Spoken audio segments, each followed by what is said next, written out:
And if you want to hear any sort of lore, and I mean any lore whatsoever, join the Discord, because I usually ask a question once a week, and the first person to get the question right gets to pick lore for the week. Or if you're on YouTube, go ahead and leave a comment for something you want to hear. I'll add it to a sticky note on the desktop, and when it comes time that I either don't get something or want to do something a little out of the box, I'll go over to the YouTube comments and choose that.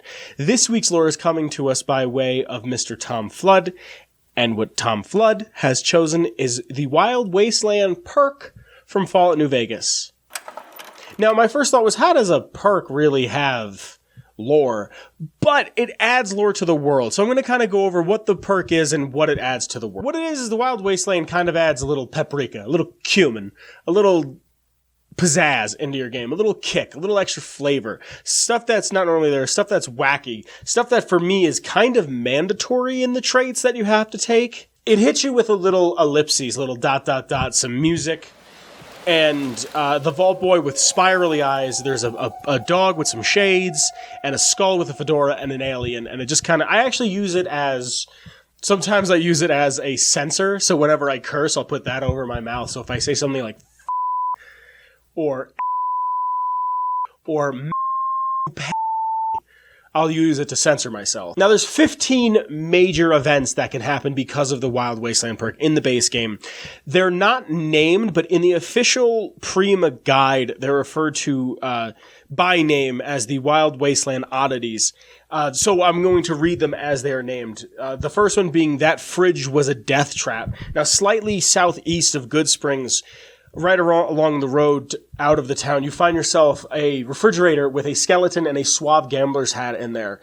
And it triggers the event. And it's a reference to Indiana Jones and the Kingdom of the Crystal Skull, which I'm pretty sure is the one with Shia LaBeouf that, like, nobody likes. Not that it matters, just, you know. And it's a reference to, in that movie, a nuke goes off and Indiana Jones jumps into a refrigerator that is lead-lined and it saves him from a nuke. There's also the hovering alien ship. As you get close to the northern area of the Horowitz farmstead, there's a mercenary camp, or it's a UFO. It's got a couple of aliens there, and they are pretty much, in appearance, the same thing, and the ship is the same thing as the ship from Fallout 3 and the aliens from Fallout 3. The alien captain has a unique alien blaster, along with 100 rounds of alien power cells. The two other aliens carry tri-beam laser rifles with energy cells, and some drained as well. And without the Wild Wasteland perk, it's a mercenary camp where you can find the YCS-186 Gauss rifle. There's also the, what is it, boy? An encounter that only appears with Rex as a companion. At some point, Rex will speak to the courier with an Aru. And then determines that little Jimmy has fallen into the well. This is a reference to Lassie, the show from 1954, where it was, what's that? And then someone's in the well? It's a reference to that. You can get some quick loot out of it, like a BB gun, some BBs, a rawhide cowboy hat, and a super stim. It's one of the that I feel like is like so ingrained into pop culture of, what's that? Little Jimmy's in the well? But I don't know anybody who's like watched an episode of Lassie that's my age. Like, I know of Lassie. I remember seeing it come on TV, like on Nick at Night and like TV Land and shit, because I was an old man at the age of 9. But I don't think I've ever watched it. Maud's Muggers might be one of my favorite. As you're leaving Cerulean Robotics, a group of 3 elderly women known as Maud's Muggers shows up. Irate Ida, Rancurious, I know I'm saying that wrong, Ruth, and Maleficent Maud, all wearing pre-war outfits and showing up with rolling pins or switchblades. You can actually hear some of the drunks in Freeside talk about this gang, and they just show up. This is actually a reference to a Monty Python sketch called Hell's Grannies. So during this is called You're Getting Too Close, Seamus. During the quest of I Put a Spell on You, if you tell Captain Curtis that there's a known mole in the radio tower, right before the ambush occurs, he'll say, "You're getting too close, Seamus." This is a phrase taken from Carmen Sandiego, the game series, specifically the 1989 version, where in the USA is Carmen Sandiego, where it would be said by an in-game NPC that indicates the player was close to apprehending a criminal. There's also Rats of Unusual Size, that was a reference to the Princess Diaries. This is one that I know that you get in the Brockflower Cave, and it's where you get the Rat Slayer. There's rats that are a little bigger than usual, and these rodents are of unusual size, is mentioned by Lady Jane in The Princess Diaries. I've never seen The Princess Diaries. Sorry, The Princess Bride. Sorry, Princess Diaries was a completely different movie. That's the Disney Channel movie with Anne Hathaway. I grew up with a little sister. There's also, I think this is one that everybody knows, Owen and Beru, which are right outside of Nipton. There's skeletons outside of a burned house, and when you go up to them, it says Owen and Beru. It's a reference to Star Wars, A New Hope. Luke Skywalker's aunt and uncle is Owen and Beru. In the basement of, in Camp Searchlight, in the eastern part, there's a church in the basement of Camp Searchlight. There are the Holy Frag Grenades. And there's a box that says, pull the pin and count to 5, crossed out 3. And this is a reference again to the Holy Hand Grenades of Monty Python and the Holy Grail, a movie which I only thought had one funny joke. Not that it matters, just throwing in my 2 cents. In more references to Monty Python, from Monty Python's Life of Brian, at Cottonwood Cove, you could find Roman Itus Dominus, which is graffiti found on the wall, which is supposed to say Romans go home, but instead he wrote, people called Romans, they go the house. He is then corrected by John Cleese's character, who forces him to write the correct version 100 times on the wall. In a reference to CSI Miami, this one is just called Caruso Sucks as an Investigator.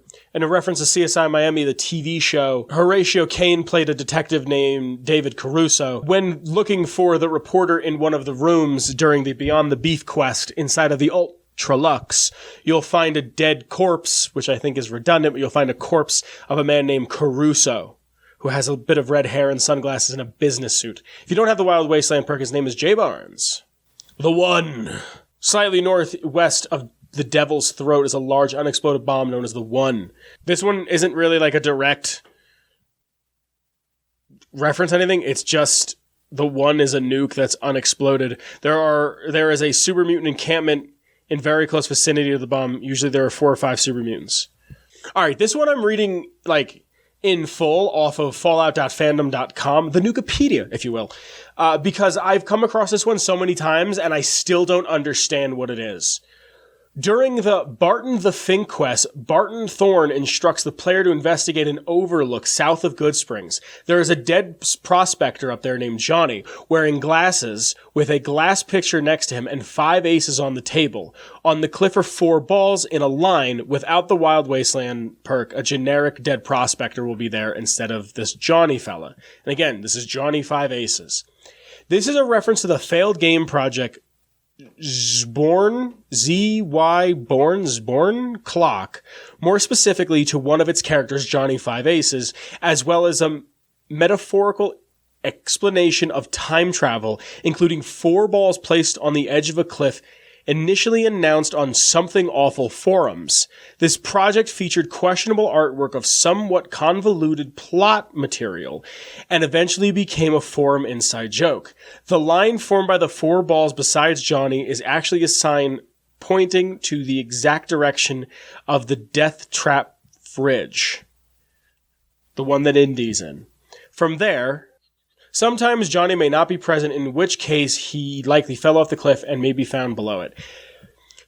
So you're telling me there's a Something Awful reference in here, and I feel like I still don't understand it, and there's not a Chris Chan joke? Like, you couldn't just have one fat dude in glasses going, I'm a work out of a classic that I didn't even realize was from the movie Aliens, and a reference to Bill Paxton's character in the movie Aliens during the Hoover Dam, the final battle for Hoover Dam. If you listen to the NCR emergency radio, you can hear, they're coming out of the walls, man. They're coming out of the damn walls. And as well as, game over, man. Game over. During the quest to King's Gambit, you can go talk to Ambassador Crocker and start talking about Pacer, telling him that Pacer has a heart condition and is also addicted to Jet. If you tell him this, there's a Wild Wasteland perk activates and goes, damn it, I'm an ambassador, not a doctor. You have to find some other way, which is from Star Trek, which is, as someone who's never seen anything Star Trek, I know that's a Star Trek reference. The phrase is a pre-mutation of the phrase, damn it, Jim, I'm a doctor, not an insert profession here. McCoy says that in Star Trek. If the courier warns Motor Runner that he's there to kill him, Motor Runner will refer to his dogs as Bone Nash and Nash Bone as Donnie and Marie. everybody's favorite Mormons. And then they'll engage in combat. There was a script that it was supposed to change their names in combat as they attack you, but it's never used. It's a reference to the 1976 TV series Donnie and Marie. The Pimp Boy 3 Billion? I guess technically, yeah. You go to Mick Ralph, you ask if there's anything special, you do a quest for him, some fun music plays, and your Pimp Boy's gold with diamonds. It's, like, how do you not get it? So, Mr. New Vegas actually has a couple of lines of dialogue dependent on whether or not you have the Wild Wasteland perk. One of them is, I tried to measure my charisma on a Vitomatic vigor tester once. The machine burst into flames. Stay classy, New Vegas, which is a reference to Anchorman, The Legend of Ron Burgundy, movie that absolutely exists. And Mojave, Mo Problems, am I right? Which is a reference to the Notorious B.I.G. song Mo Money, Mo Problems. In a reference to the Daleks from Doctor Who, if you have the Wild Wasteland perk, if you are trespassing inside of Freeside, the Securitrons that are guarding the North Gate may repeatedly shout out, "Exterminate!" Another reference to Monty Python and the Holy Grail. If your reputation in Freeside is either hated or vilified, some Freeside locals might scream, Witch! Witch! You should be burned for all the people you've turned into newts! And this line is actually never said in normal gameplay because the condition checking whether the player has Wild Wasteland or not is accidentally set to check the locals speaking the line has it, and they never will. If you have Cass and you're in Freeside and one of the King's members see you, they can hit on Cass. And one of them wolf whistles at her, and her response is, ain't nothing but a hound dog. Without the Wild Wasteland perk, she says, someone's asking for a boot in their fuse box. But again, because of this game being glitched in every capacity, this does not trigger. But this is a reference to the Elvis song that was originally a Big Mama Thornton song that was later covered by Elvis. In Dead Money, one of my favorites, just because I am a big fan of Sesame Street as a 26-year-old, the companion dog and or god will say, nom nom nom nom, whenever eating ghost people, which is a reference to Cookie Monster saying, nom nom nom nom. Dean Domino, after he kills a ghost person, will say, he's not dead. It's a trick. Get an axe. Doesn't say what that's a reference to, though. In the wine cellar near the bell tower from which the gala event is triggered, the phrase, I am not your mummy is scrawled on the center pillar. Is a reference to the 2005 Doctor Who episode, The Empty Child, where Blitz-era London is infected by a technological plague resulting in humans being transformed into being permanently fused with gas masks, not unlike the ghost people. In Honest Hearts, there's two bears high-fiving. One of the dead horses, named Two Bears High-Fiving, will rush out of the angel cave and pump their fist in the air. This is a reference to one of the Rorschach tests that Doc Mitchell gives you, looking like two bears high-fiving. It was modded into the game, became a thing, and then they put him in the game.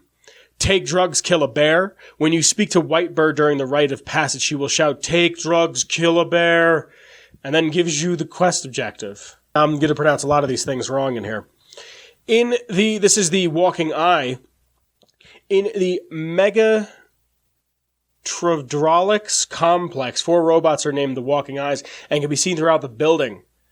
This is a reference to Adult Swim's Venture Brothers. The man who is Dr. O or Dr. Zero actually voices the Dr. Venture from Venture Brothers and will yell out, attention lobotomites, do not neglect to wash the Walking Eye. Behind Dr. Boris's house in the Higgs village, there is a dog house with a tiny little Deathclaw named Stripe. Inside the X-7A left field artillery launch, the courier will hear a garbled intercom message that ends with, and then they exploded and died, which apparently is one. I don't know what the reference is there.